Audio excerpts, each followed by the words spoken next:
Narinig niyo na ba yung acoustic ng bahay kubo?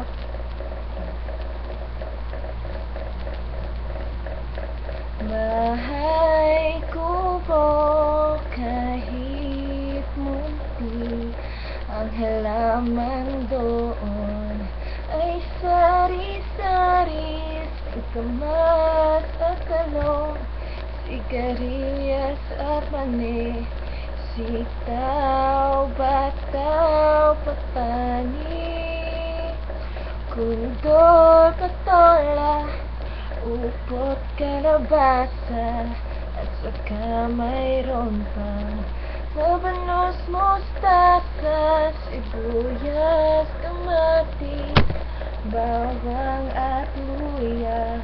Sa paligid-ligid ay puno ng